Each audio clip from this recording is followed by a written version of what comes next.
Firli amri datang milisan yafqahu qawli.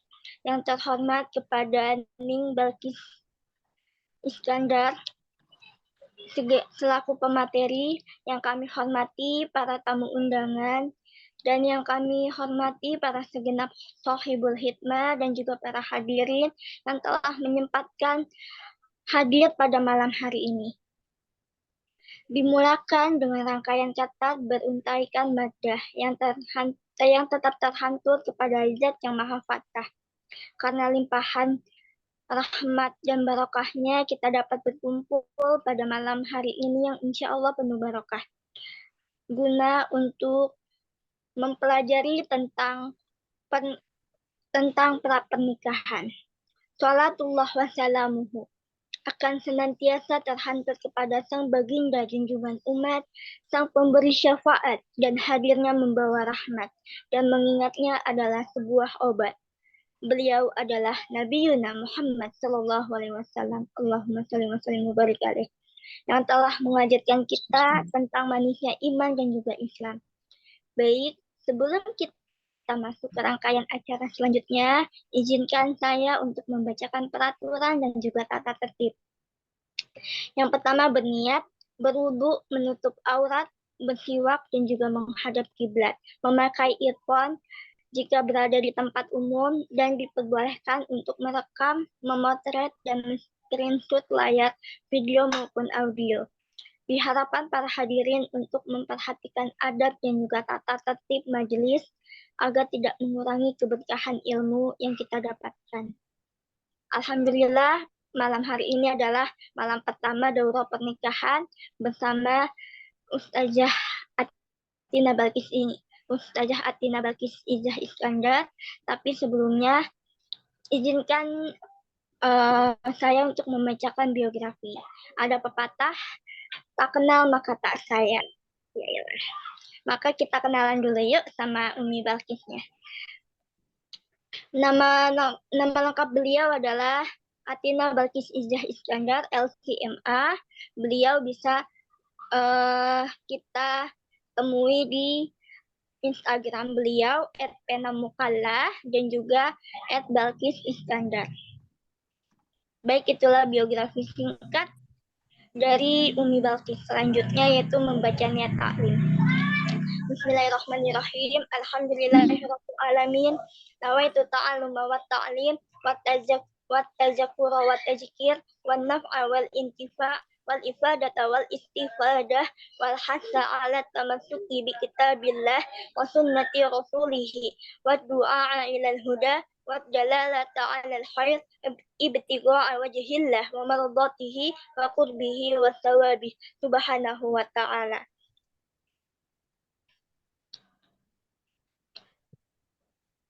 Masya Allah, Alhamdulillah, Umi Balkis sudah berada di pengunjung dan semuanya pasti udah gak sabar nih ya mau menyimak tausiah dari Umi Balkis tentang bekal pernikahan. Tafadhol Umi untuk menyampaikan materinya.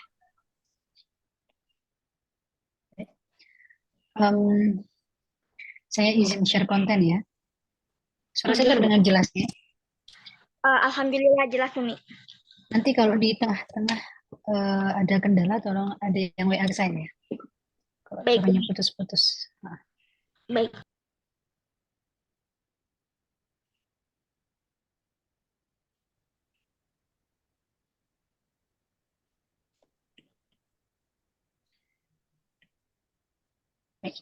Bismillahirrahmanirrahim. Assalamualaikum warahmatullahi wabarakatuh. Alhamdulillahirabbil alamin wa bihi nasta'in wa ala umuri dunya waddin. Wassalatu wassalamu ala asyrofil mursalin sayyidina Muhammadin wa ala alihi wa ashabihi ajma'in. Rabbi shrah li sadri wa yassir li amri wahlul 'uqdatam min lisani yafqahu qawli. Subhanaka la ilma lana illa ma 'allamtana innaka antal alimul hakim. Shadaqallahul azim. Amma ba'du. Yang saya hormati teman-teman panitia ilmu kajian blogger yang menjadi penyelenggara dalam daurah pranikah ya. Dan yang saya sayangi teman-teman semua yang hadir di ruang Zoom pada malam hari ini, yang Masya Allah barakallah memiliki semangat yang luar biasa ya dalam mencari ilmu untuk mempersiapkan pernikahan yang diimpikan nantinya ya.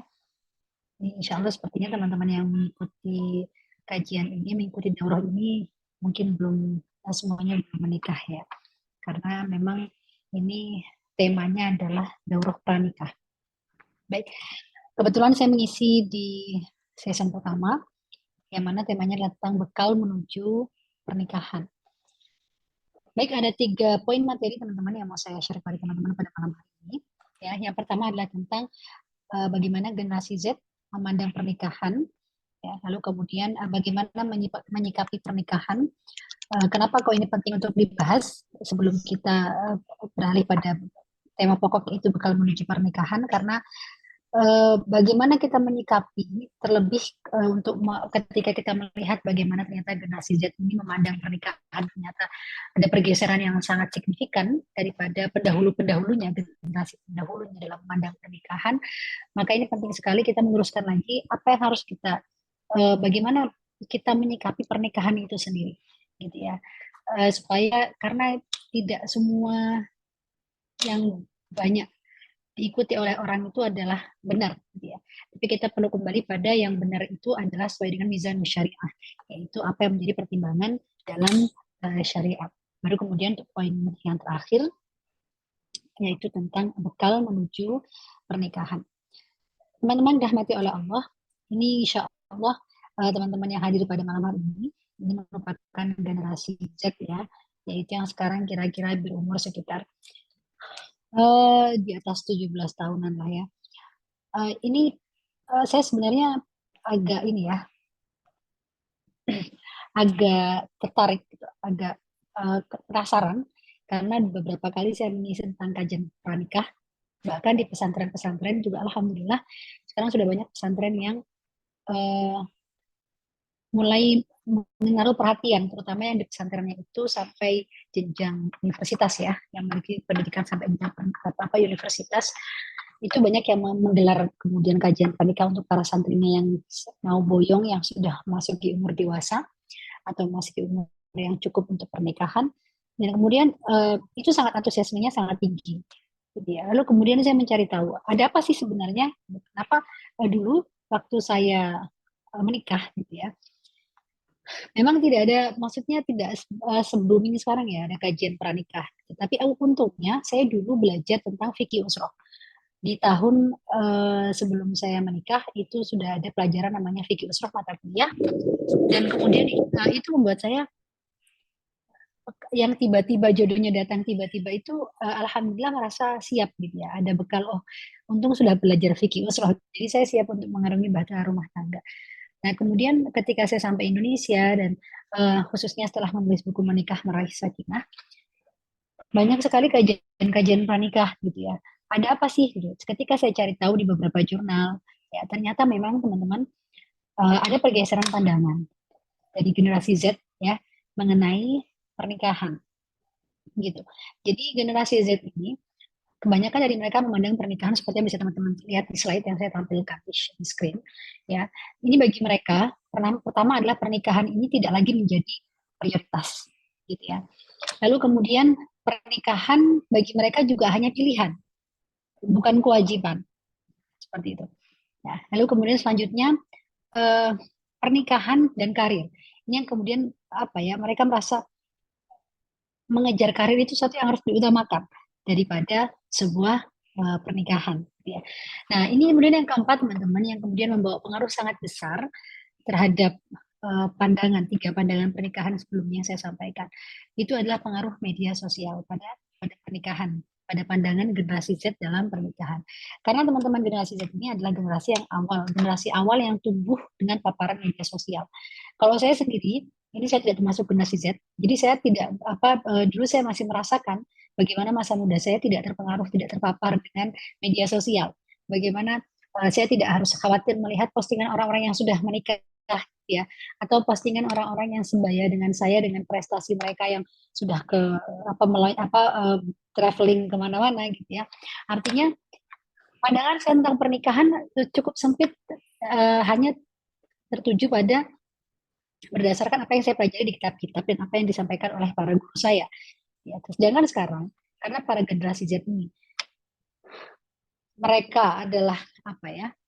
Setiap harinya mereka bermuamalah dengan media sosial, mereka melihat, wah teman sebaya saya nih sekarang sudah jadi CEO, teman sebaya saya nih sekarang sudah jadi apa namanya sudah traveling kemana-mana, teman sebaya saya nih dia sudah nikah tapi kok kemudian ada isu-isu konflik gitu ya, teman sebaya saya nih atau itu si apa si artis A gitu ya dia seumuran saya, oh dia udah nikah duluan kok bahagia banget hidupnya gitu ya, karena apa, karena melihat media sosial ya, dan ini kemudian apa namanya memperluas pandangan ya, pandangan generasi sendiri itu tentang pernikahan, tapi yang kemudian ada beberapa sisi negatif ya, karena tadi itu dikarenakan mungkin apa banyak sekali, tetapi di akhir-akhir ini banyak sekali berita-berita khususnya seperti tokoh publik ya, public figure yang kemudian mempublish apa konflik rumah tangganya, entah itu kekerasan dalam rumah tangga, lalu kemudian perselingkuhan dan lain sebagainya. Ini kemudian membuat banyak dari generasi Z ini yang kemudian takut ya, takut untuk memulai pernikahan. Lalu kemudian ada yang tadi seperti apa namanya pandangan yang pertama adalah bagi mereka oke, ya sudah saya pernikahan bagi saya bukan prioritas, karena kebanyakan generasi Z ini mereka ya karena tadi dia melihat media sosial, melihat temannya yang sudah yang sebayanya dia oh, sudah jadi ini, sudah kesini, sudah kemana-mana gitu, akhirnya bagi mereka oh saya harus berkarir dulu nih, saya harus berkarir dulu baru pernikahan nomor sekian, saya harus bisa seperti si Fulan gitu ya, dia bisa seperti ini kenapa saya nggak bisa, akhirnya kemudian menganggap bahwa pencapaian orang lain itu adalah sesuatu yang harus dia capai juga gitu ya. Padahal teman-teman yang dirahmati oleh Allah, kita diciptakan oleh Allah berbeda gitu ya. Dan masalah jodoh ini adalah sesuatu yang murni itu apa namanya takdirnya Allah yang kita nggak tahu kapan datangnya gitu ya. Terus dengan siapa gitu itu rahasia Allah. Ya, maka artinya yang apa namanya kewajiban yang bisa kita lakukan adalah merubah cara pandang kita terkait pernikahan tadi, khususnya buat teman-teman generasi Z ini, artinya jangan terlalu terdistract dengan paparan media sosial yang memberitakan apapun itu tentang pernikahan, gitu ya. Artinya bagaimana? Ketika itu yang menunjukkan sisi-sisi negatif dalam pernikahan orang lain, ya entah itu apa konflik-konflik rumah tangga mereka, jadikan itu sebuah pembelajaran, ya, dan tidak usah terlalu berlebihan dalam apa ya stalking berita-berita negatif tentang pernikahan itu sendiri. Lalu kemudian juga jangan sampai kita kemudian membandingkan pencapaian kita dengan pencapaian orang lain. Ya semua orang punya milestone yang berbeda-beda, ya timeline kehidupan yang berbeda-beda, ya tinggal bagaimana kita fokus pada apa sih yang terbaik yang bisa saya berikan, ya apa yang terbaik yang bisa saya berikan untuk membawa perubahan dalam kehidupan saya dan masyarakat di sekitar saya, yang menjadi manfaat dan menebar maslahat itu adalah sesuatu yang kemudian harus menjadi fokus kita dibandingkan ya kita um, menyibukkan diri dengan gimana ya saya caranya supaya bisa jadi seperti fulan, supaya bisa seperti itu gitu ya. Kemudian sampai akhirnya menunda-nunda pernikahan yang sebenarnya ini adalah sebuah syariat yang bahkan Rasulullah SAW sendiri dikatakan untuk pemuda ya kalau misalnya mereka sudah mampu maka hendaknya mereka melakukan pernikahan. Nanti akan saya bahas dalam poin selanjutnya. Nah, teman-teman dirahmati oleh Allah, masih tentang juga bagaimana generasi Z memandang pernikahan ya. Hal lain juga yang kemudian membuat generasi Z ini takut ya, takut untuk menikah selain papar media sosial tadi juga ini ada apa ya, kayak trauma dari mereka ya, ketika melihat kegagalan atau kesalahan orang tua dalam pernikahan mereka, atau yang biasa kita sering apa dengar dengan sebutan broken home gitu ya, ketika mereka melihat apa namanya konflik orang tua mereka dalam pernikahan yang kemudian membuat generasi Z ini juga akhirnya menyikapi ketika apa ya harus menikah itu maju mundur gitu ya.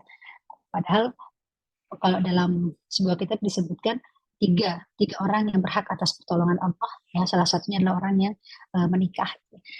Ini yang kemudian perlu kita juga kita tanamkan dalam diri kita ya, maksudnya Oke, ke orang lain bahkan orang tua sendiri mungkin pernah mengalami kegagalan dalam pernikahan atau pernah mengalami konflik yang besar yang kemudian itu memberikan trauma tersendiri dengan kita. Maka apa yang harus kita lakukan? Sembuhkan trauma itu dulu, ya, dan jangan ditunda-tunda. Sembuhkan trauma itu dulu, dan kemudian setelah kita menyembuhkannya bagaimana? Sembuhkan konsultasi pada yang ahli. Orang sekarang tidak bukan sesuatu yang ini lagi ya untuk datang ke psikiater, ke psikolog, bukan sesuatu yang tabu lagi, karena memang kalau dalam statistik, dalam datanya, orang-orang sekarang ini mental health-nya itu sangat turun ya. Dia banyak sekali orang yang menghadapi tekanan hidup. Maka tidak apa-apa selama misalnya kita menganggap, iya saya punya trauma dalam pernikahan, dalam memandang pernikahan. Entah itu karena melihat terlalu sering melihat berita negatif tentang pernikahan public figure, atau mungkin karena melihat dalam keluarga sendiri terjadi kegagalan atau kesalahan dalam muasyarah pernikahan gitu ya, maka jangan tunda untuk datang ke psikiater atau ke orang yang ahlinya untuk menyembuhkan traumatis kita itu, agar kalau misalnya ternyata saat jodohnya memang sudah datang, kita tidak kemudian menunda-nunda hal tersebut gitu ya. Lalu kemudian juga ini yang fenomena seperti ada generasi sandwich gitu ya, generasi yang harus menanggung keuangan orang tuanya gitu kan, tanggungan keuangan orang tuanya.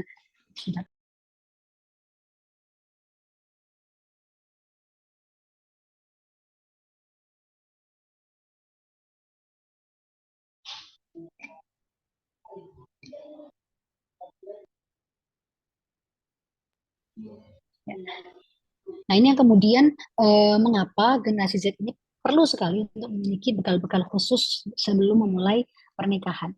Agar mereka tidak kemudian jodohnya sudah datang, akhirnya mereka menerimanya dengan keterpaksaan yang kemudian nantinya akan menimbulkan konflik besar dalam pernikahan. Tentu ini akan menghadirkan trauma lagi yang baru gitu ya, trauma lagi yang baru. Nah, ini sungguh yang kemudian akan menghambat langkah kita untuk lebih baik lagi dalam kehidupan nantinya. Baik, poin yang kedua teman-teman, apakah bagaimana sih seharusnya kita menyikapi sebuah pernikahan, gitu ya? Yang pertama teman-teman, kita harus menyadari bahwa pernikahan ini selain dia adalah ibadah, ya, dia adalah syariat, ya, sebagaimana dalam hadis Rasulullah SAW, an-nikah sunnati, faman raghiba an sunnati falaysa min, bahwa menikah itu adalah sunnahku. Ya, barang siapa yang yang tidak menyukai sunnahku, maka dia bukan bagian dariku, ya. Lalu kemudian juga dalam Al-Quran Allah berfirman fankihu ma taba lakum minan nisa, maka nikahilah gitu ya. Di situ ada perintah untuk menikah, walaupun beberapa ulama memang mentafsirkan merinci lagi tentang terkait apa hukum dari pernikahan itu sendiri, melihat bagaimana kondisi orang yang akan menjalani pernikahan. Nah, selain itu juga teman-teman, ternyata ya, pernikahan itu juga adalah sebuah bentuk nikmat, bentuk karunia Allah Subhanahu wa taala untuk hamba-hambanya. Kenapa kok bisa begitu? Teman-teman bisa lihat sabda Rasulullah Sallallahu Alaihi Wasallam dalam sebuah kutipan sabda yang panjang, hadis yang panjang. Di akhir beliau mengatakan wafi bud'i ahadikum sadaqah. Dan dalam kalian mengumpuli istri kalian itu terdapat pahala sodakoh di situ. Maka sampai para sahabat ini, enggak lu, ya Rasulullah, ya, ayati ahaduna syahwatahu wa yakunu lahu fiha ajrun. Kok bisa kita nih me, menyalurkan syahwat kita tapi kita dapat pahala, kok bisa? Maka kemudian Rasulullah SAW beliau menjawab, ara'aitum law wada'aha fi haram akan alaihi fiha wizrun fakadzalika idza wada'aha fil halal kana lahu ajr. Maka kata beliau, apakah kalian pasti tahu kalau misalnya kalian menyalurkan syahwat itu dengan jalan yang haram, yaitu dengan zina, maka ada dosa di situ. Maka sebaliknya pun begitu, ketika kalian menyalurkan itu dalam jalan yang halal, yaitu dalam jalan pernikahan, maka kalian akan mendapatkan pahala gitu ya. Jadi hal-hal yang kemudian bagi kita itu adalah suatu kayak bagian dari duniawi gitu ya. Kita megang orang yang sudah menikah, suami istri mereka saling pegangan tangan, itu dapat pahala.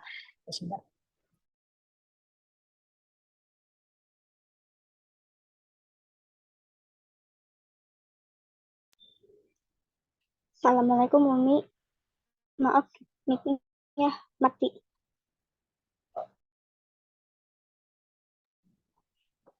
Lalu kemudian eh, apa namanya, jangan pandang-pandangan, itu juga ada pahala di situ.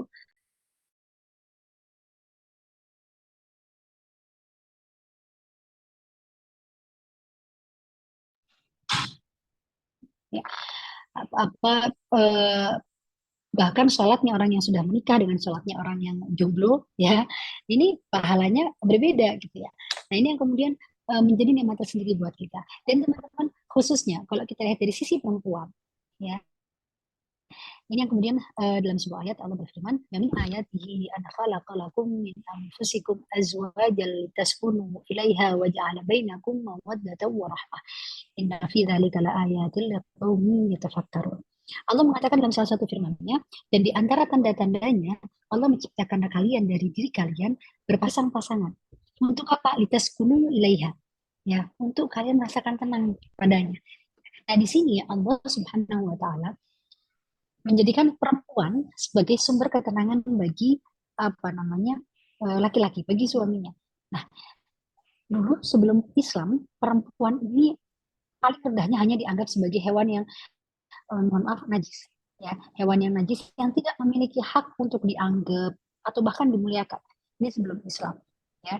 Panjang sekali kalau kita bicarakan sejarah perempuan dalam pandangan apa, peradaban maupun agama-agama selain Islam, ya. Tapi kemudian dalam Islam Allah mendatangkan syariat pernikahan yang kemudian di situ bahkan sama Allah dikasihkan tugas yang sangat mulia, yaitu apa? Sumber ketenangan bagi suaminya, ya. Maka pantas saja ketika Rasulullah SAW bersabda, "Dunia mata, wa khairu mata'iha al-mar'atu salihah." Bahwa dunia ini adalah perhiasan dan sebaik-baik perhiasannya adalah istri yang solehah. Ya, ini kemudian yang luar biasa kan, maksudnya kita dikasih tiket tiket mudah nih, gitu, tiket tiket untuk kita bisa jadi sebaik-baiknya perhiasan dunia itu dengan apa? Dengan menjadi istri yang solehah. Tentunya yang hanya bisa kita dapatkan dalam jalan pernikahan, gitu ya. Bukan pacar yang solehah tapi istri yang solehah, ya. Kemudian juga belum lagi eh, perjuangan menjadi seorang ibu, ya, yang mereka harus mempertaruhkan antara hidup dan matinya, ya. Nah ini nggak apa namanya, bukan hanya saat melahirkannya saja tapi saat hamilnya, ya, ini luar biasa perjuangannya dan itu perempuan bisa loh. Kemudian juga berjuang dalam masa apa melahirkannya itu perempuan bisa. Ya, ini kemudian yang menunjukkan bahwa perempuan ini adalah makhluk yang kuat, ya. Itulah kenapa kondisi mengandung, melahirkan itu Allah bebankan kepada kaum kaum perempuan dan itu juga salah satu bentuk nikmat gitu ya. Bentuk nikmat walaupun kelihatannya kita susah nih ngejalaninnya, tapi itu sebenarnya nikmat dari Allah Subhanahu wa taala yang kemudian apa setelah jadi ibu perempuan ini menjadi orang pertama, bahkan pertama, kedua, ketiga yang harus diperlakukan baik oleh anaknya. Ya, ketika seorang sahabat bertanya kepada Rasulullah SAW, wahai Nabi, siapa orang yang paling berhak aku berbuat baik kepadanya? Ummuka, kata kanjeng Nabi. Temaman. Terus siapa lagi kanjeng Nabi? Ummuka. Diulang sama kanjeng Nabi sampai 3 kali. Baru yang keempat Rasulullah SAW menjawab, baru ayah. Ini perempuan gitu artinya, dan ini hanya bisa didapatkan dalam jalan pernikahan gitu ya. Ini yang kemudian maka kita harus menyadari bahwa oh, pernikahan ini selain dia juga ibadah, dia juga nikmat dari Allah buat kita. Bagaimana tidak, karena dengan pernikahan saya sebagai perempuan sedang diangkat derajatnya oleh Allah Subhanahu wa taala. Ketika saya menjadi istri, saya menjadi sumber ketenangan untuk suami saya. Ketika saya menjadi istri yang solehah, saya bisa menjadi sebaik-baiknya perhiasan dunia, ya. Di mana lagi saya bisa mendapatkan tiket apa namanya, dapat keagungan, kedekatan dengan Allah Subhanahu wa taala selain dalam jalan pernikahan. Yang kemudian ketika kita bisa menyikapi pernikahan dengan dasar ini, bisa merubah pandangan kita, pandangan teman-teman sebagai generasi Z dalam memandang pernikahan, misalnya nggak usah, bukan prioritas, dan terserah saya kalau kapan menikah, misalnya gitu ya. Tidak seperti itu, karena tidak ada kebebasan yang hakiki di dalam dunia ini, gitu ya. Lalu kemudian selanjutnya,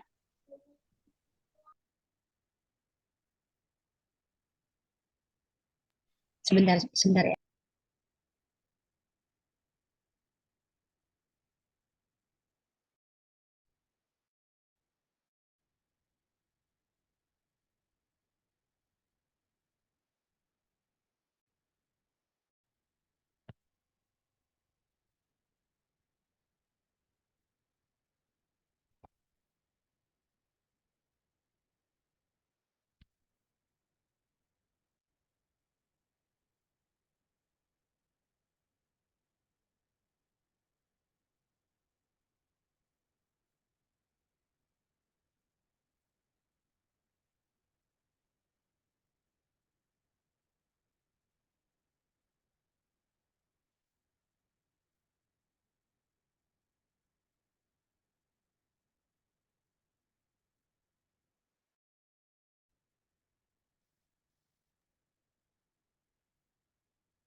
Baik, kemudian selanjutnya eh, bahwa pernikahan ini selain dia adalah syariat, dia adalah nikmat buat kita, ya ini juga pernikahan adalah penyempurna agama.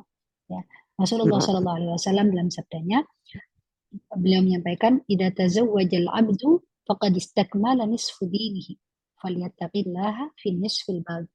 Ya, ketika seorang hamba menikah, maka dia sedang telah menyempurnakan separuh dari agama. Maka bertakwalah dia dalam separuh yang sisanya, separuh sisanya. Ya. Nah ini kemudian teman-teman, dalam hadis ini kita tahu ini apa ya, sebuah perjalanan yang penting ya, artinya penyempurnaan separuh dari agama kita. Ini yang kemudian mestinya menjadi sebuah renungan buat kita, dan kemudian menjadi perhatian bagi kita, dan mendorong kita bahwa sebelum menikah ini untuk serius dalam memilih orang yang hendak kita nikahi, gitu ya. Maka penting sekali, nanti yang bakal yang akan saya sampaikan, bahwa penting sekali memiliki ilmu, gitu ya, karena supaya kita bisa mengikuti bagaimana anjuran Rasulullah SAW dalam memilih calon suami.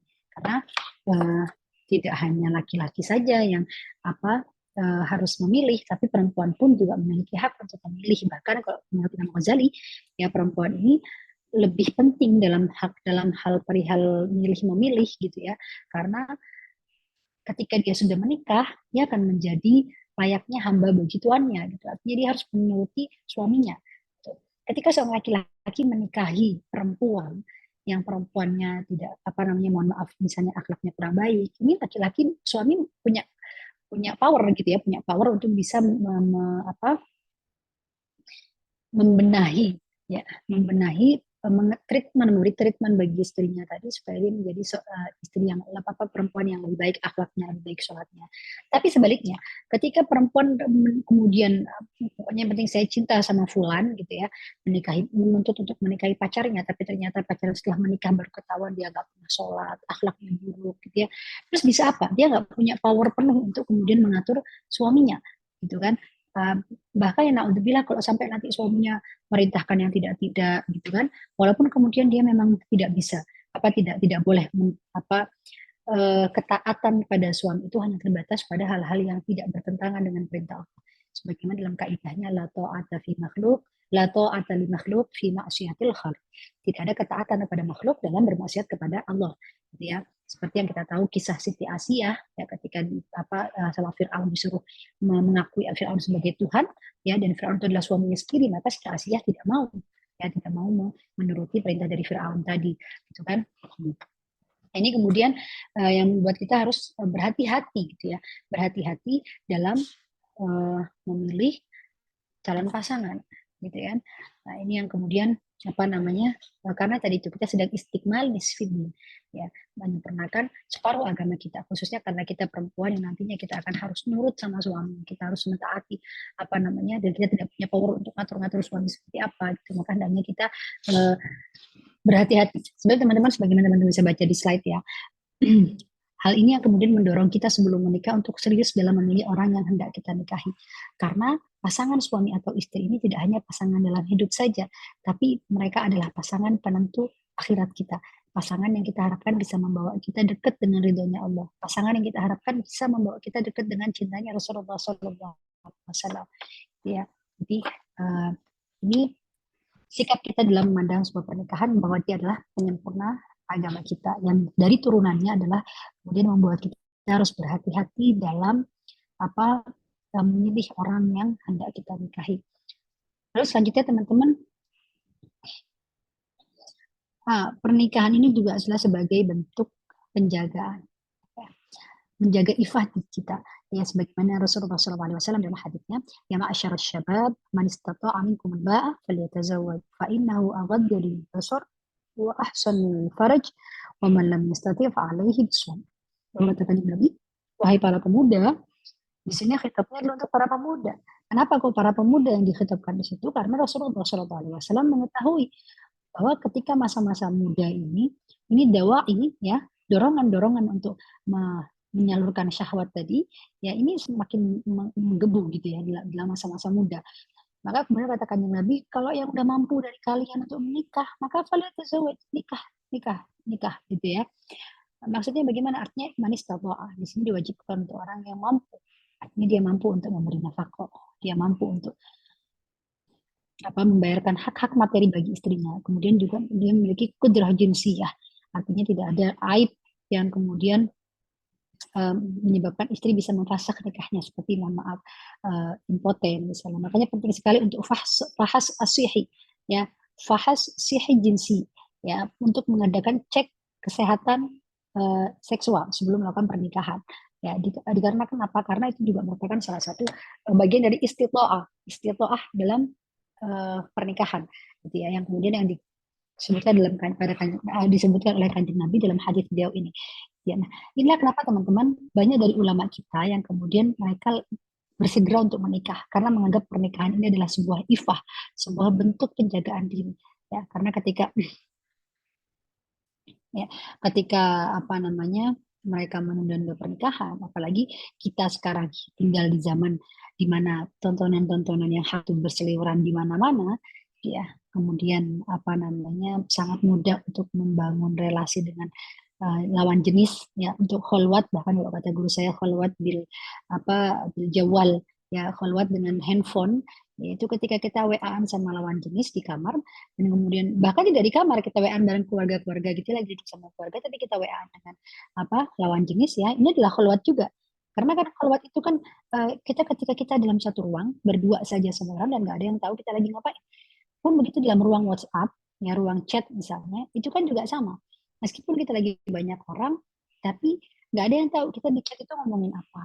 Ya, bahkan naudzubillah ada yang sampai ngirim foto yang tidak senonoh gitu kan, ya, yang tidak tidak baik gitu. Nah, ini kemudian harus kita hati-hati dan mungkin kalau misalnya memang sudah mampu, ya, menikah di umur yang segera mungkin, ya, itu ya sesuatu yang dianjurkan selama yang memang sudah merasa matang, ya, sudah merasa matang dan sudah merasa ilmunya cukup untuk memulai sebuah pernikahan. Baik. Nah, kemudian teman-teman kita masuk pada poin yang terakhir, inti dari kajian pada malam hari ini. Bekal apa sih? Bekal apa yang kita butuhkan untuk menuju pernikahan? Saya nggak bosan untuk bilang bahwa yang kita butuhkan pertama adalah ilmu.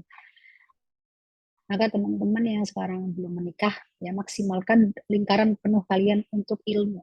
Ilmu apa?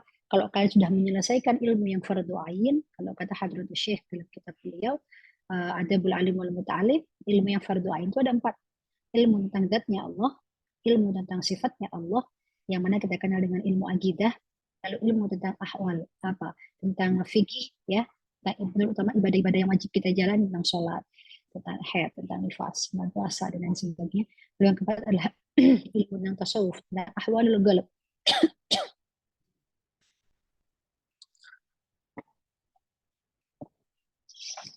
Ya, menyusul juga kemudian ilmu tentang Al-Quran. Setelah kita sudah menyelesaikan ilmu yang fardu ain tadi, maka cari lagi ilmu lain, gitu ya. Ilmu apa saja yang kemudian itu bisa memberi manfaat pada kita, nah, khususnya nanti setelah kita masuk pada fase pernikahan, gitu ya. Kalau teman-teman adalah orang yang memiliki potensi di perdagangan, di bisnis misalnya, maka pelajari tentang fikih muamalat, fikih jual beli, gitu ya. Lalu kemudian kalau misalnya teman-teman kemudian upgrade tentang skill bisnisnya, upgrade tentang cara marketing seperti apa. Ya, ini kalau teman-teman berpotensi dalam ilmu perdagangan, dalam dunia perdagangan atau bisnis. Atau kalau misalnya teman-teman dalam dunia ilmu yang teman-teman butuhkan untuk nantinya bisa berperan sebagai seorang guru, sebagai seorang pendidik, ya, atau apapun itu, pokoknya intinya untuk mengupgrade skill kalian, mengupgrade ilmu kalian, mengupgrade potensi kalian, ya, mengupgrade segala hal baik dalam diri kalian, untuk kemudian nanti ketika kalian sudah ya, kalau misalnya teman-teman tidak berperan di luar,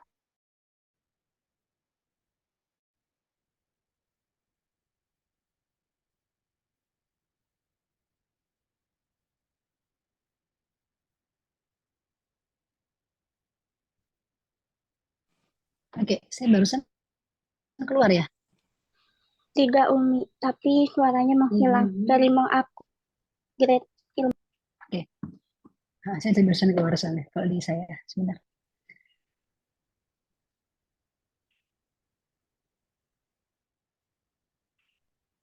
Ya.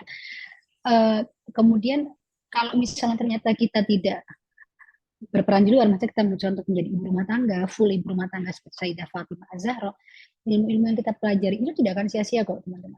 Karena begini, perempuan khususnya ya, semakin ilmunya semakin tinggi, maka dia akan semakin mudah atau semakin stabil dalam membawa emosinya, khususnya dalam uh, menjalani tugasnya sebagai seorang istri ataupun seorang seorang ibu. Jadi nggak ada sia-sia gitu ya. Nggak ada kok istilah kamu ngapain belajar tinggi-tinggi kok nanti baliknya ke dapur juga, nggak ada ya. Karena sekarang pun dari rumah kita bisa eksis, artinya kita bisa mengambil peran di dunia sosial gitu, itu dengan apa, dengan internet, dengan media sosial gitu. Maka apa namanya terus terus aja upgrade apa namanya pelajari ilmu-ilmu apapun yang kalian butuhkan untuk nantinya bisa menebar manfaat dan maslahah yang lebih banyak lagi ya. Nah, juga teman-teman seperti yang teman-teman lihat di slide ya, dengan ilmu juga ini kita bisa tahu karakter calon suami seperti apa yang Rasulullah Shallallahu Alaihi Wasallam tuntun kita untuk memilihnya, gitu ya. Oke, Rasulullah Shallallahu Alaihi Wasallam dalam hadis singkatnya beliau mengatakan ada dua yang beliau beliau anjurkan untuk kita memilihnya, yaitu siapa, orang yang baik agamanya sama orang yang baik akhlaknya, gitu ya. Nah, Sayyidina Umar bin Khattab ini pernah ditanya oleh seseorang, gitu ya. Dia pengen nikahin anaknya sama si Fulan, gitu ya. Dia menganggap bahwa si Fulan itu soleh. Gitu ya. Lalu kemudian baik-baik agamanya, gitu ya. Maka Sayyidina Umar nanya, dari mana kamu tahu kalau dia itu agamanya baik? Apakah kamu mengatakan seperti itu karena si Fulan tadi ini suka pergi ke masjid? Iya, dia rajin ke masjid. Ya. Apakah kamu bilang si Fulan ini soleh karena kamu sering lihat dia baca Quran sambil nangis gitu ya? Iya, iya saya sering lihat dia kalau baca Quran sambil nangis-nangis gitu ya. Apa kamu bilang dia soleh itu karena dia kalau jalan tuh nunduk-nunduk gitu, gitu. Nah, maka kemudian kata Sayyidina Umar,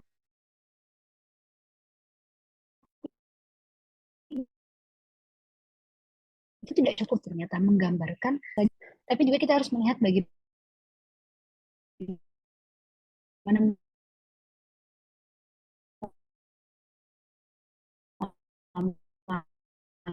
dia terhadap harta. Ya. Kelihatannya rumit ya, tapi kalau kita tidak hati.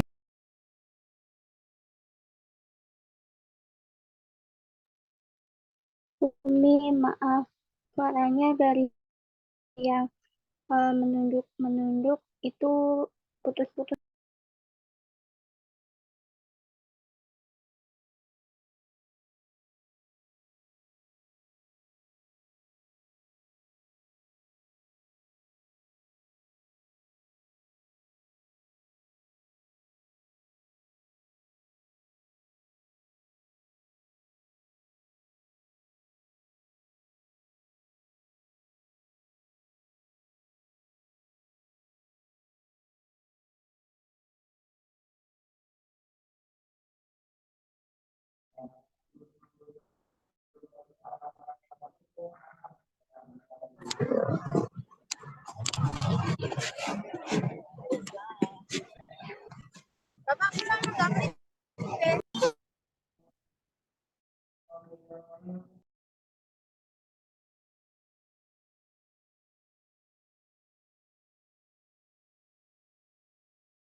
Mohon maaf tadi wifi-nya sepertinya apa namanya bermasalah. Jadi saya pindah device dulu. Baik, um, tadi sampai saya menjelaskan tentang nunduk-nunduk tadi ya. Jadi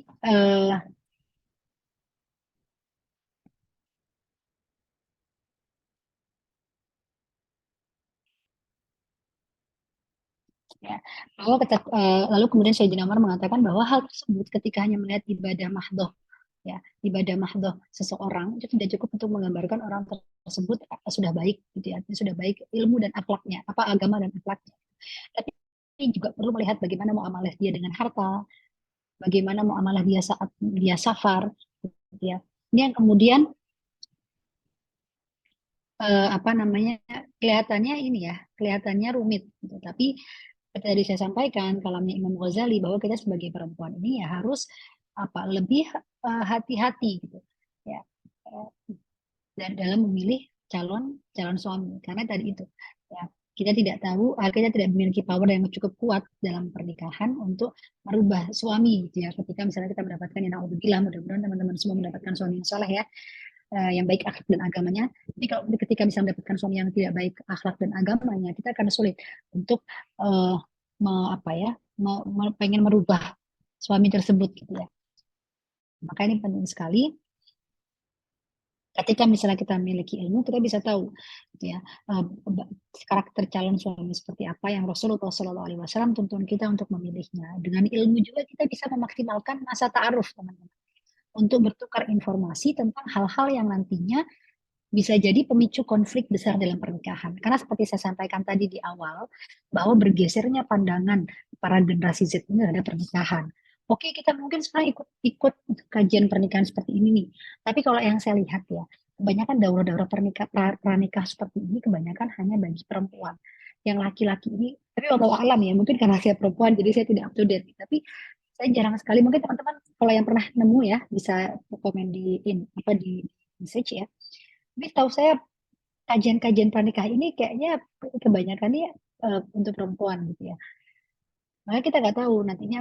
Nah, maka ketika apa eh, ketika ta'aruf, kalau kita punya ilmunya gitu ya, kita mesti up to date gitu ya. Apa sih fenomena-fenomena sekarang yang dialami sama generasi-generasi Z sekarang, kayak generasi sandwich, generasi strawberry. Sekarang ada juga generasi strawberry gitu ya. Banyak sekali kemudian fenomena-fenomena yang kemudian itu bisa kita bahas saat ta'aruf gitu ya. Ini akan saya jelaskan detailnya pada saat pembahasan bekal tentang ta'aruf. Lalu kemudian juga teman-teman dengan ilmu kita bisa, ini yang penting juga ya, memperbaiki niat kita dalam memulai pernikahan. Dengan harapan keluarga kita senantiasa dinaungi cinta dan rahmatnya Allah. Tadi yang saya sampaikan dalam sebuah kitab disebutkan 3 orang yang berhak mendapatkan pertolongan dari Allah Subhanahu wa taala. Yang pertama adalah hamba al-kata, itu hamba yang lagi nyicil untuk memerdekakan dirinya dengan hartanya sendiri. Tapi di zaman kita sudah ada, budak itu sudah ada. Yang kedua al-mutazawij, ya. Yang ketiga al-mujahid fisabilillah, orang-orang yang berperang di jalan Allah. Nah, al-mutazawij ini teman-teman, nggak semua mutazawij, nggak semua orang yang menikah begitu saja, enggak. Tapi memang mereka yang menikah niatnya cukup, niatnya benar, niatnya baik, gitu ya. Di buku Menikah Meraih Sakinah, saya sudah menuliskan banyak sekali niat yang bisa kita hadirkan dalam pernikahan. Coba ya, saya bacakan sedikit ya. Ini penting sekali supaya apa? Supaya nantinya, karena kalau dalam kitab Al-Hadis Hikam ya, kata Syekh atau Ila Askandari, beliau mengatakan man asyraqat bidayatuhu asyraqat nihayatuhu. Orang yang kalau mulainya baik, insya Allah nanti berakhir dengan baik juga.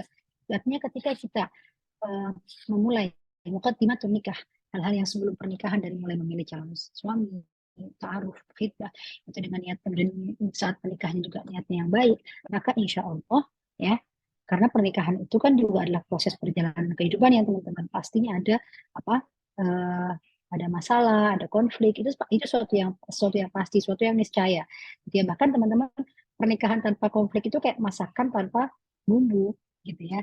Teman-teman kalau masak sop nggak ada bumbunya, nggak dikasih garam, pasti nggak ada rasanya gitu ya. Tapi pun begitu, ketika kebanyakan konflik, berbahaya juga gitu.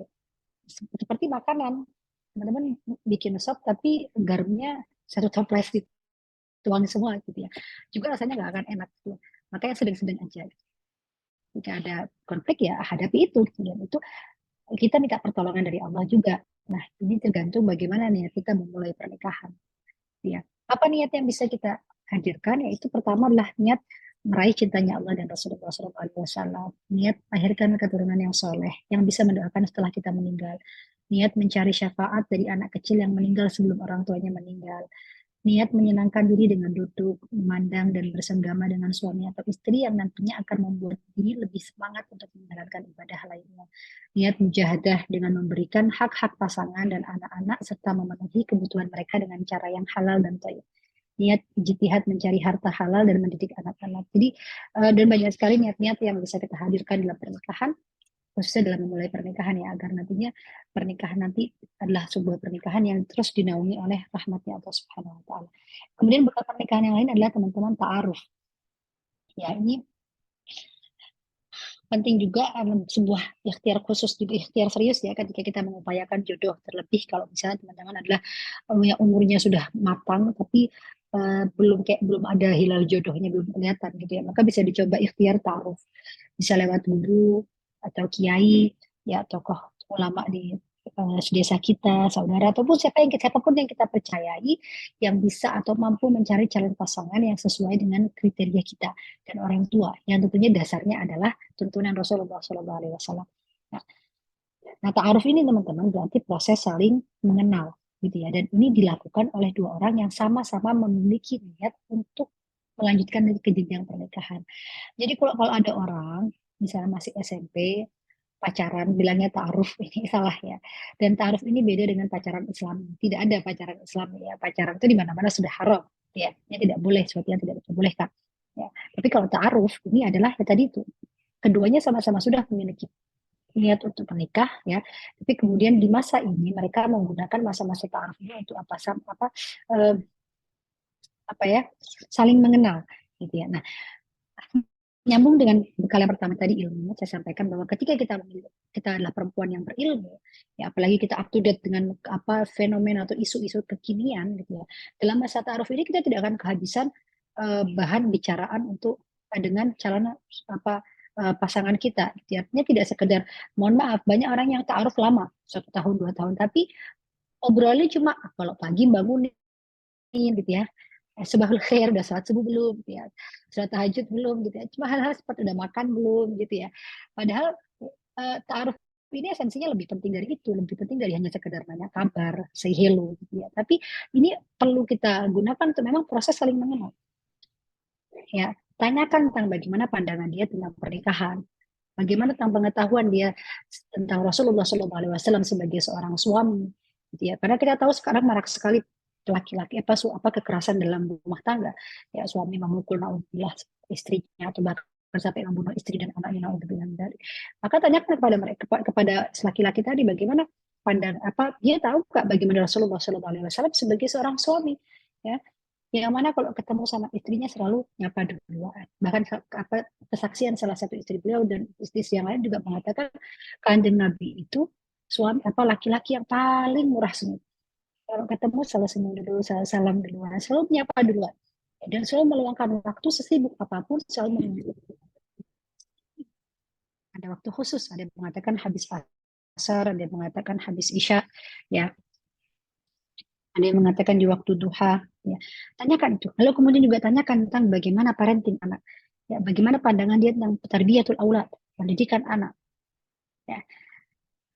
Lalu kemudian tanya masalah finansial juga ada apa-apa, bahas masalah finansial, karena takutnya dia ternyata termasuk dari generasi sandwich yang memiliki tanggungan untuk tanggungan orang tuanya atau keluarganya harus dia tanggung gitu ya. Ini perlu kita, biar nantinya tidak ada konflik. Lalu juga isu-isu seperti perempuan karir, apalagi termasuk kalau misalnya teman-teman adalah perempuan yang memiliki potensi untuk berkarir di luar keluarga, ya, maka tanyakan kepada calonnya tadi bagaimana pandangan dia tentang perempuan karir, ya, karena sesungguhnya kalau dia memang agamanya baik, ya, pasti dia akan mengetahui kalau dalam Islam perempuan tetap boleh berkarir, tapi memang ada ya batasannya. Artinya kewajiban dasarnya adalah sebagai seorang istri dan sebagai seorang ibu ini harus dipenuhi terlebih dahulu, baru kemudian dia bisa melakukan karirnya di luar lingkungan keluarga. Seperti dan hal-hal lain yang bisa kita bicarakan di dalam masa ta'aruf. Jadi ta'aruf ini kualitas buah ta'aruf tidak ditentukan tentang seberapa lama, tapi seberapa berbobotnya hal-hal yang dibicarakan antara dua orang yang memiliki niat untuk melanjutkan ke jenjang pernikahan. Lalu selanjutnya teman-teman tidak lupa juga adalah istikharah. Selalu libatkan Allah dalam segala pilihan kita. Ya. Karena Allah ini tidaklah memilihkan untuk hambanya kecuali yang terbaik bagi dunia akhirat mereka. Kalaupun toh nanti ternyata kita sudah ta'aruf, sudah istikharah maksimal, itu kok tetap dapat suami yang kayak begini ya, misalnya. Ya. Maka jadikan itu sebagai, percayalah bahwa itu adalah cara Allah untuk supaya kita dekat sama Allah.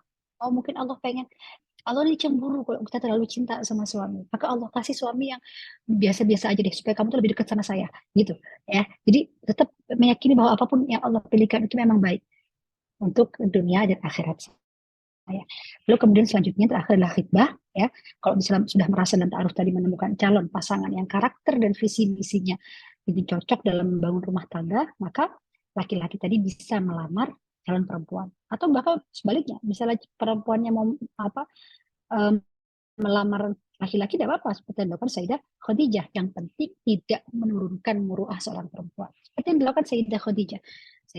Sayyidah Khadijah radhiyallahu anha itu melamar Nabi duluan, tapi tidak kemudian merendahkan derajatnya sebagai seorang perempuan dengan cara yang elegan, ya mengirim utusan, menanyakan dulu, ya itu cara yang elegan. Tidak kok kemudian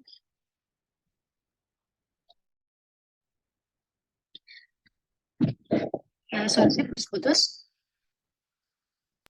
Tidak, Umi. Aman. Tidak.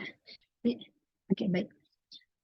Mungkin tadi yang mbaknya apa di message tadi putus-putus mungkin sinyalnya ya.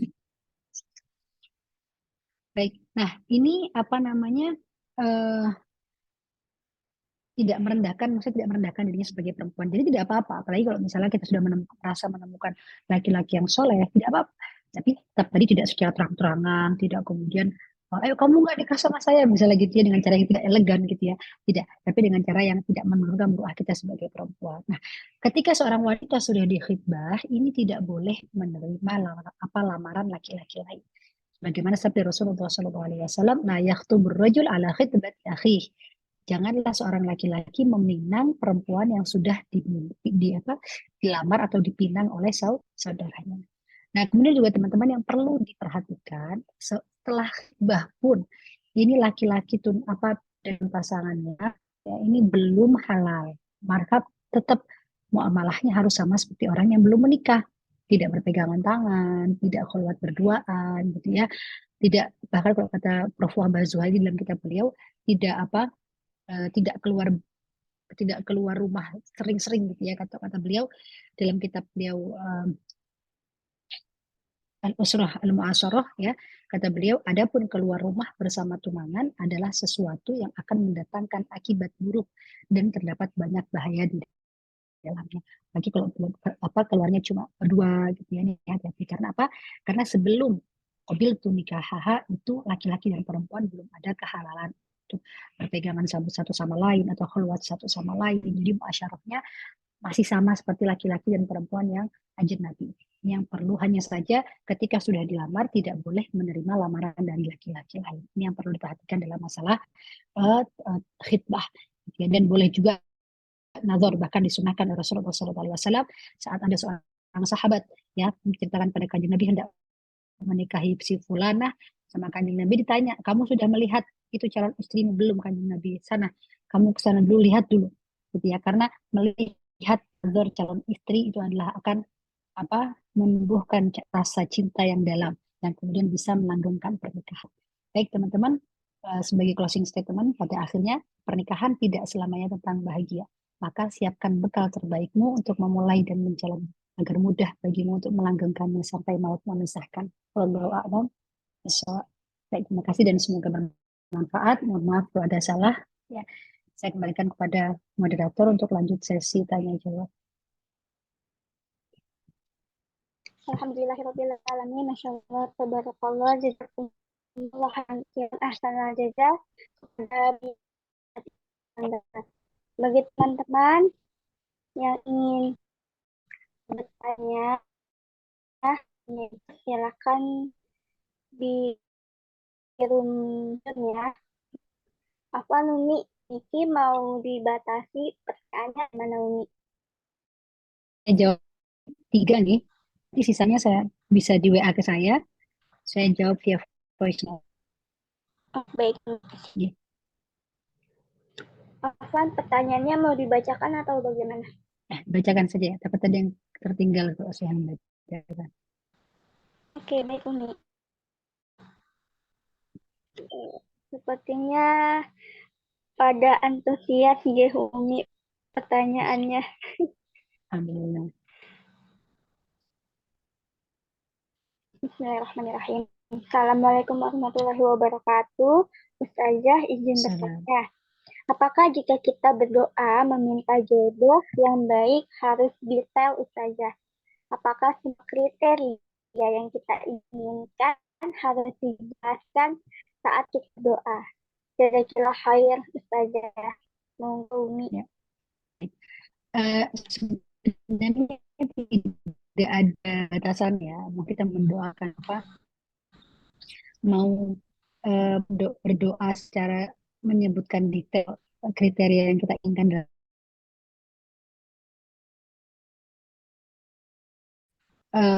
jelaskan gitu. Allah tahu yang terbaik buat kita. Maka cukup kita doakan, ya Allah pokoknya saya minta suami yang soleh, suami yang baik agama dan akhlaknya, yang seperti dianjurkan oleh Kanjeng Nabi, yang bisa bawa saya lebih dekat kepada Engkau, gitu ya. Yang terbaik buat saya.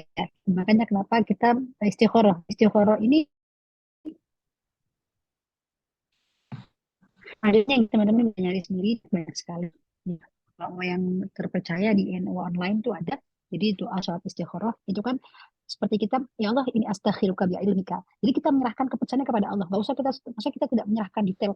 Ya Allah pokoknya saya mau kayak gini, kita sebutkan dari A sampai Z gitu ya. Itu nanti akan untuk kita gitu. Waktu yang semestinya kita habiskan untuk wirid kita, untuk belajar kita, itu akan habis hanya untuk menjelaskan detail kriteria yang kita mau. Dan itu kemudian juga artinya akan menyulitkan kita. Artinya misalnya A sampai Z ada nih, tapi yang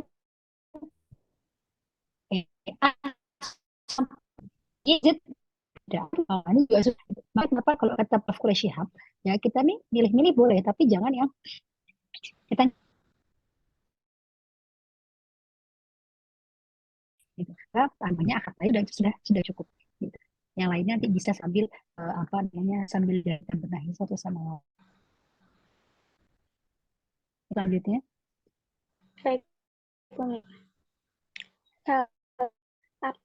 Apa hukumnya jika seseorang ingin menunda keinginannya untuk bisa meninggalkan orang tuanya?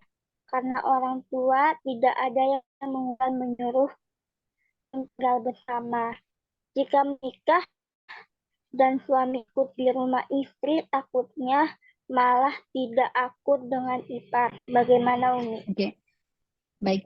Ini makanya kembali lagi, makanya kenapa ya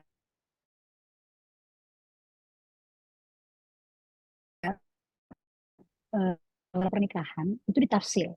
Ada kalanya wajib, ada kalanya sunnah, ada kalanya mubah, ada kalanya makruh, ada kalanya lebih baik kan gitu ya. Nah, ini kenapa melihat kembali lagi kepada orang yang akan menjalaninya. Gitu ya. Ini yang bisa dan kembali kepada kita, kita yang bisa menimbang gitu ya. Maka silahkan kalau misalnya eh apa namanya istitoah yang tadi disebutkan oleh Kanjeng Nabi untuk anjuran untuk menikah tadi tidak bisa. Maksudnya kita merasa kita belum siap dikarenakan dari kondisi kita harus ngurus orang tua gitu misalnya ya. Maka ya kemudian yang harus bisa kita lakukan adalah misalnya menunda pun ya itu mungkin bisa kita kasih target, maksudnya saya akan menunda berapa tahun nih gitu. Lalu kemudian dan kita juga harus komitmen ketika kita menunda padahal kita di usia muda yang mana tadi seperti saya sampaikan yang disampaikan oleh para ulama, kenapa kok khitab Kanjeng Nabi itu ya ma'syarah syabab, untuk perintah menikah itu ditekankan kepada ma'syarah syabab, itu pemuda gitu ya. Maka komitmen kita harus mengetahui Nabi itu sudah mewanti-wanti orang kalau pemuda, anak pemuda itu nafsunya itu masih menggebu-gebu gitu, lagi menggebu-gebunya gitu. Maka apa komitmen kita? Oke, kita menunda pernikahan, tapi komitmen saya supaya saya tidak jatuh pada pacaran, pada hubungan yang dimurkai Allah gitu ya. Karena kan sayang, kita sudah meluangkan waktu, maksudnya menunda pernikahan karena berbakti, karena birrul walidain misalnya, tapi kemudian malah kita apa eh, kita kotori dengan apa dosa berpacaran tadi itu kan sangat disayangkan. Jadi silahkan yang penting kita memiliki komitmen yang kuat untuk sebagai ganti dari pernikahan tadi. Entah itu misalnya dengan puasa agar tidak apa syahwatnya tidak lemah, atau misalnya dengan yang kedua atau menghafal Al-Quran supaya waktu kita habis dengan Al-Quran ya tidak sampai kita nggak punya waktu lagi untuk mikirin lawan jenis gitu, untuk berpacaran dan lain sebagainya. Baik, pertanyaan selanjutnya nggih Umi.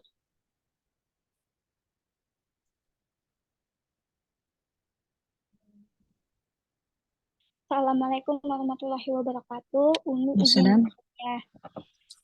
Bagaimana jika ada seorang anak yang sudah dilarang untuk berpacaran berkali-kali, namun karena jatuh cinta, sekali ujung-ujungnya berbohong dan juga diam-diam berpacaran. Bagaimana cara menyikapinya dan juga cara menasehati tanpa menyakiti karena dikhawatirkan justru semakin jauh dari keluarganya. Baik. Ini maksudnya mungkin anak didik ya, seperti muridnya mungkin gitu ya, atau temannya gitu. Nah, yang pertama yang bisa kita lakukan kalau kita sudah menasehati, ya kita harus meyakini bahwa tugas kita ini menasehati tanpa menuntut dia memang harus berubah secepatnya gitu ya. Karena sebagaimana dalam Al-Qur'an Allah berfirman, innaka la tahdi man ahbabta walakinna Allah yahdi man yasha. Ini kitabnya Allah kepada Rasulullah, kata Allah, sesungguhnya engkau ya Muhammad tidak bisa memberikan hidayah ya kepada orang yang engkau cintai, tapi yang memberi hidayah adalah Allah Subhanahu wa taala. Itu adalah Kanjeng Nabi, apalagi kita gitu ya. Artinya kita yang hanya sekelas umatnya Kanjeng Nabi tentu di bawah levelnya di bawah beliau ya gitu ya. Kanjeng Nabi saja tidak diberikan hak sama Allah untuk memberikan hidayah, artinya tugasnya hanya menyampaikan tabligh gitu ya. Kita pun juga begitu mestinya. Nah, maka apa yang kita lakukan? Doa. Kita minta doa-doa sama Allah, ya Allah berikan dia hidayah supaya dia nggak pacaran lagi. Ya, kan masih begitu Ustazah. Ya sudah, pokoknya apa namanya? Kalau pas kita tahu kita nemuin dia mau ketemu kawan, kita ajak, kita alihkan gitu ya. Itu satu yang kita bisa. Ya, karena ya cinta ini memang begitu ya, bikin buta, bikin apa namanya?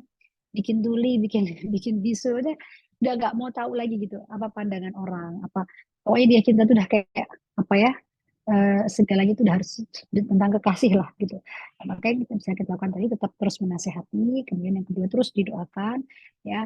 Yang ketiga ya kalau misalnya ketika kita tahu dia ada kesempatan mau ketemu sama pacarnya misalnya gitu ya, dan kita tahu, ayo kita alihkan ya dengan ajak aku ke sini yuk, apa temenin aku ke sini, ajak gitulah ya, dengan tanpa kemudian kamu ketemu sama pacar kamu ya, jangan, nggak boleh, kamu saya bilang gini gini gini. Nah ini sesuatu yang apa ya, kemudian bikin apalagi anak-anak muda ya, bikin tambah ilfil gitu, lama-lama dia akan jauh juga dari kita gitu. Makanya apa namanya, ajak sibukkan dengan kegiatan-kegiatan yang baik, kegiatan-kegiatan yang positif sampai dia nggak punya waktu untuk berpacaran lagi. Sampai terus didoakan dan terus sabar ya. Sabar.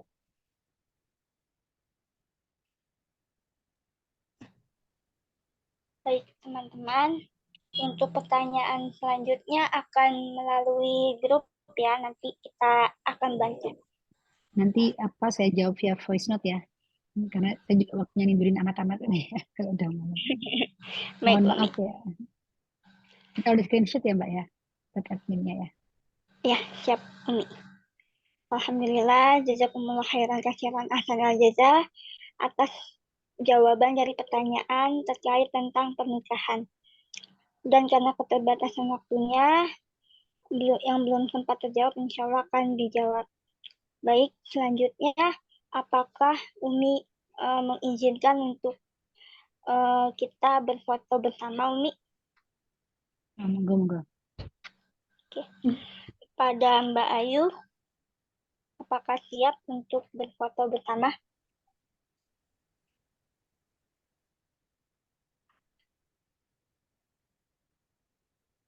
Mbak Ayu, Allah Allah.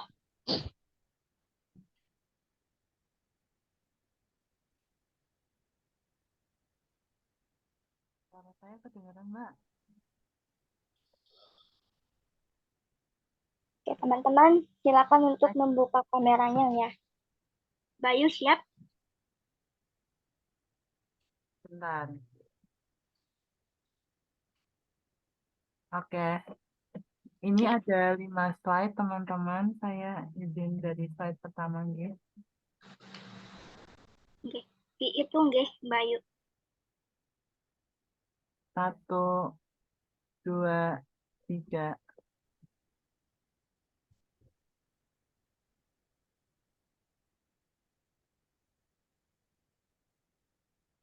Slide kedua. 1, 2, 3.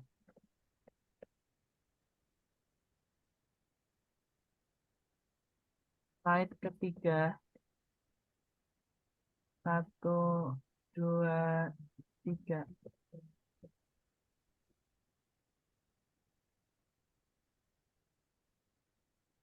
Baik. Ini slide keempat dan kelima sudah mulai gak on cam teman-teman. Saya izin screenshot ya. Atau ada yang mau on cam lagi? Langsung aja Mbak Yu, biar lebih cepat.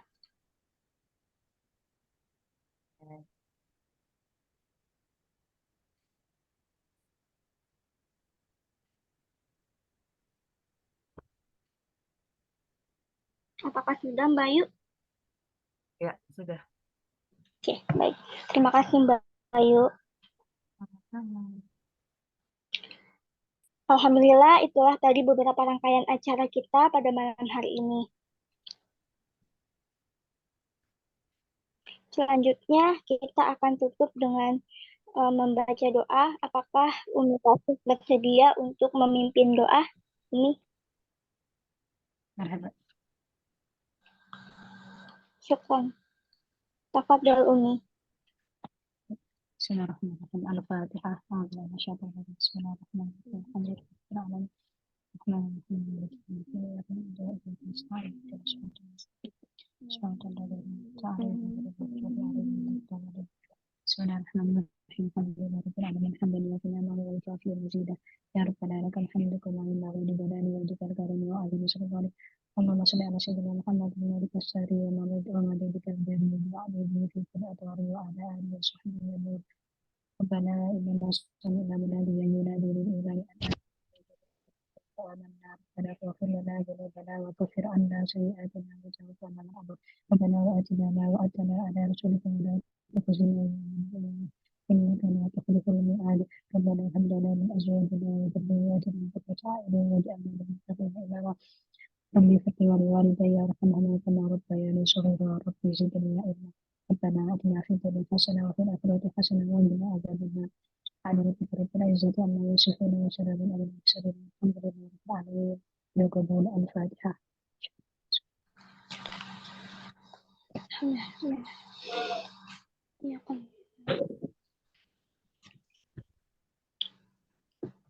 Alhamdulillahirrahmanirrahim.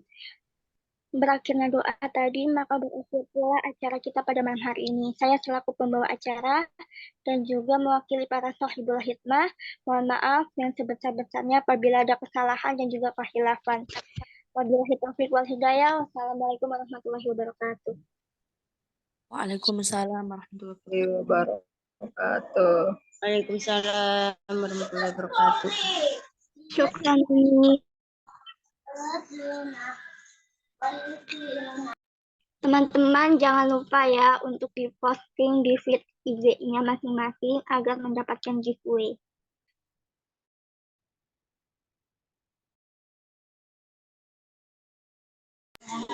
Siap Kak Alma. Besok bersama Ustazah Alwiyah Albert.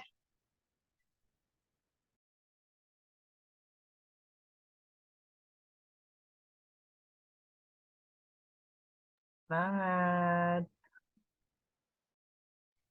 Kayu udah bisa dimatiin belum?